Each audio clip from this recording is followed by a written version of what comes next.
오늘 아침 우리 같이 묵상하면서 은혜 나누실 하나님의 말씀은 구약성경 레위기 26장 46절 말씀입니다. 이것은 여호와께서 시내산에서 자기와 이스라엘 자손 사이에 모세를 통하여 세우신 규례와 법도와 율법이니라. 아멘. 성도 여러분, 오늘은 어제 말씀에 이어 이스라엘 백성들이 가나안 땅에서 계약서의 내용을 잘 지키지 아니하고 살 때 하나님께서 주시겠다는 벌에 관하여 살펴보도록 하겠습니다. 하나님께서는 이스라엘 백성들에게 벌 주시겠다는 말씀을 이렇게 시작하십니다. 그러나 너희가 내게 청종하지 아니하여 이 모든 명령을 준행하지 아니하며 내 규례를 멸시하며 마음에 내 법도를 싫어하여 내 모든 계명을 준행하지 아니하며 내 언약을 배반할진대. 레위기 26장 14절로 15절 말씀입니다. 하나님께서 당신의 백성들을 벌하시는 원인이 몇 가지가 있음을 말씀을 통하여 살펴보도록 하겠습니다. 첫째는 하나님의 말씀을 청종하지 않는 것입니다. 하나님의 말씀을 청종한다는 것은 하나님의 말씀을 듣고 순종함으로 그 말씀을 행동으로 옮기는 것입니다. 하나님의 말씀을 들었다는 것은 항상 드리는 말씀이지만 듣고 깨달아 행동으로 옮겼다는 것입니다. 깨닫지 못하고 무조건 따르는 것은 맹목적인 맹종의 신앙을 말하는 것입니다. 이런 신앙을 강요하고 또 이런 신앙에 물드는 것은 건강하지 못한 신앙인이 되는 것입니다. 모세와 레위 제사장들이 하나님의 백성이 된 이스라엘 백성들을 향하여 이렇게 말했습니다. 모세와 레위 제사장들이 온 이스라엘에게 말하여 이르되 이스라엘아 잠잠하여 들으라.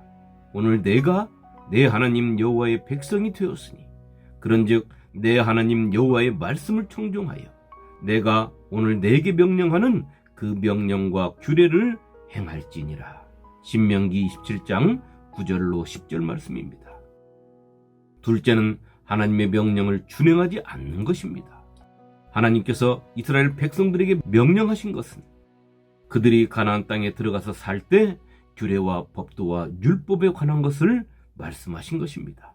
그러니까 이스라엘 백성들이 하나님의 명령을 준행하지 않았다는 것은 하나님께서 모세를 통하여 그들에게 주신 규례와 법도와 율법을 기준을 삼지 않고 산다는 것을 말씀하고 계시는 것입니다. 하나님께서는 모세를 통하여 말씀하셨습니다. 이스라엘아, 이제 내가 너희에게 가르치는 규례와 법도를 듣고 준행하라. 그리하면 너희가 살 것이요 너희의 조상의 하나님께서 너희에게 주시는 땅에 들어가서 그것을 얻게 되리라. 내가 너희에게 명령하는 바를 너희는 가감하지 말고 내가 너희에게 내리는 너희 하나님 여호와의 명령을 지키라. 신명기 4장 1절로 2절 말씀입니다. 셋째는 하나님의 규례를 멸시하는 것입니다.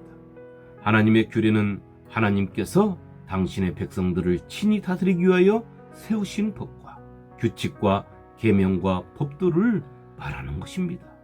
우리가 사는 세상에는 수많은 법들이 있습니다. 내가 살고 있는 지역의 법부터 시작해서 내 나라의 법과 각 나라들의 법이 있는 것입니다. 우리는 그 법 테두리 안에서 살아가고 있는 것이고요. 그렇듯 하나님의 규례는 하나님의 백성들이 지키고 살아가라고 하나님께서 직접 세우신 것입니다. 이 규례는 법적인 용어입니다. 다시 말해 상과 벌이 있다는 말씀입니다. 이 규례를 당신의 백성들이 멸시한다는 것입니다. 다시 말해 하나님께서 지키라고 세우신 법을 깔보고 업신여긴다는 것입니다. 하나님의 은혜로 구원받은 하나님의 백성들이 말입니다. 넷째는 하나님의 백성들이 하나님의 법도를 싫어하여 계명을 준행하지 않는 것입니다. 대한민국 사람이 대한민국 법을 싫어하고 대한민국 국민으로서의 의무를 감당하지 않는다면 그 사람은 대한민국이 아닌 다른 나라, 자신이 좋아하는 나라에 가서 살아야 할 것입니다. 마찬가지로 하나님의 백성이 하나님의 법도를 싫어하고 계명을 지키고 살지 않는다면 그는 하나님의 나라가 아닌 세상에서 살아야 하는 것입니다. 다시 말해 하나님의 나라에서는 살 수 없고 쫓겨날 수밖에 없는 것입니다. 여호와께서 너희에게 선을 행하시고 너희에게 번성하게 하시기를 기뻐하시던 것 같이 이제는 여호와께서 너희를 망하게 하시며 멸하시기를 기뻐하시리니 너희가 들어가 차지할 땅에서 뽑힐 것이요. 신명기 28장 63절 말씀입니다. 다섯째는 하나님과 맺은 언약을 배반하는 것입니다. 하나님께서 이스라엘 백성들과 맺은 언약이 무엇입니까? 한마디로 말해서 하나님은 그들의 하나님이 되시고 이스라엘 백성들은 하나님의 제사장 나라가 되고 하나님의 거룩한 백성이 되는 것입니다. 너희가 내게 대하여 제사장 나라가 되며 거룩한 백성이 되리라. 너는 이 말을 이스라엘 자손에게 전할지니라. 출애굽기 19장 6절 말씀입니다. 그런데 이 언약의 관계를 배반한다는 것은 하나님의 제사장 나라도 하나님의 백성도 원치 않는다는 것입니다. 이것은 하나님의 나라의 백성이 아닌 완전히 다른 나라의 사람으로 살고 싶다는 것입니다. 성도 여러분, 하나님께서 말씀하시는 이 5가지의 내용을 살펴보니 하나님께서 당신의 백성들에게 징계의 막대기를 들지 않을 수 없음을 인정할 수밖에 없지 않습니까? 그런데 하나님의 징계의 방법이나 징계하는 과정을 살펴보면 우리가 성도라면 우리의 마음을 찢지 않을 수 없는 것입니다. 하나님께서 당신의 모든 것을 송두리째 흔드는 그들을 향해서도 또 그 순간에도 하나님의 긍휼하신 사랑은 멈추지 않고 계시기 때문입니다. 하나님께서 당신의 백성들에게 벌을 주시는데도 한 번에 주시지 않았습니다. 단계적으로 강도를 높여갔습니다. 하나님께서 이렇게 말씀하십니다.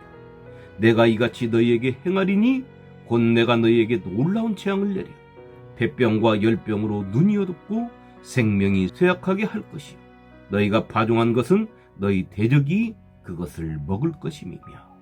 레위기 26장 16절 말씀입니다. 그리고 하나님께서는 이렇게 말씀하십니다. 또 만일 너희가 그렇게까지 되어도 내게 청종하지 아니하면. 레위기 26장 18절 말씀입니다. 그리고 또 하나님께서는 말씀하십니다. 이런 일을 당하여도 너희가 내게로 돌아오지 아니하고 내게 대항할진대.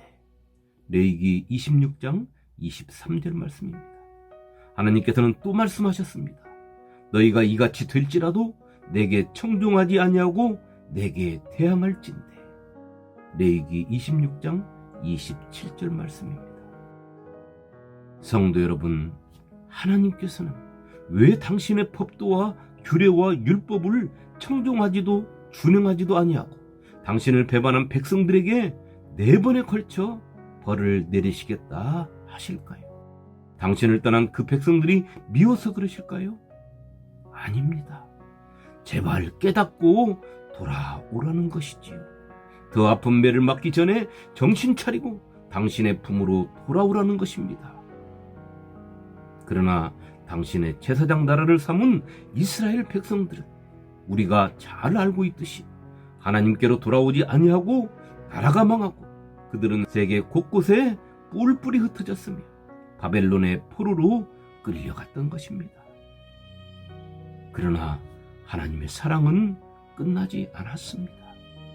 포로로 끌려간 그들이 그곳에서 당신 앞에 회개하고 돌아올 것을 간절히 기다리고 계셨던 것입니다. 유다 백성들이 바벨론 포로 생활하며 깊은 회개의 시간을 가질 수 있었던 것은 그들보다 앞선 하나님의 간절한 마음이 계셨기 때문인 것입니다.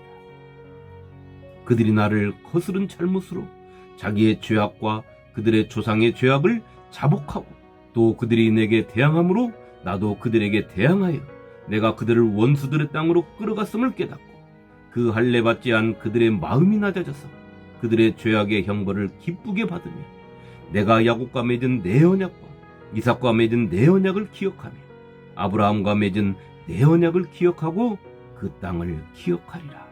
레위기 26장 40절로 42절 말씀입니다. 성도 여러분, 우리가 한 가지 알아야 할 사실은 하나님께서 말씀하시는 이 일은 이스라엘 백성들이 가나안 땅에 들어가기 전에 하신 말씀이라는 것입니다. 그것은 시험 문제를 주면서 답안지까지 같이 주는 것과 같은 것입니다.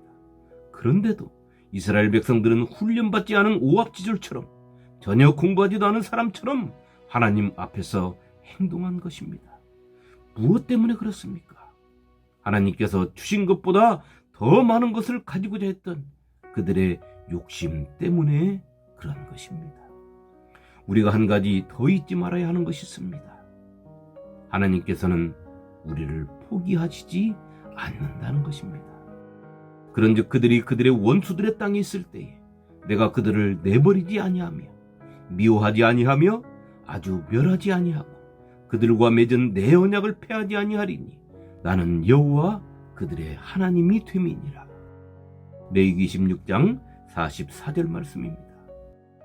그러나 우리가 진정으로 잊지 말아야 하는 것은 우리에게는 하나님의 심판대 앞에 서야 하는 날이 있다는 것입니다. 내 입으로 내가 살아온 것을 한 가지도 빼놓지 못하고 하나님 앞에 토해내야 하는 시간이 있다는 것과 그에 따른 심판이 있다는 것을 우리는 잊어서는 안 되는 것입니다. 기록되었을 때 주께서 이르시되 내가 살았노니 모든 무릎이 내게 꿇을 것이요 모든 혀가 하나님께 자백하리라 하였느니라. 이러므로 우리 각 사람이 자기 일을 하나님께 짓고 하리라. 로마서 14장 11절로 12절 말씀입니다. 성도 여러분, 하나님께서는 당신의 백성들에게 가나안 땅에 들어가서 당신의 법도와 규례와 율법을 준행하라고 했습니다.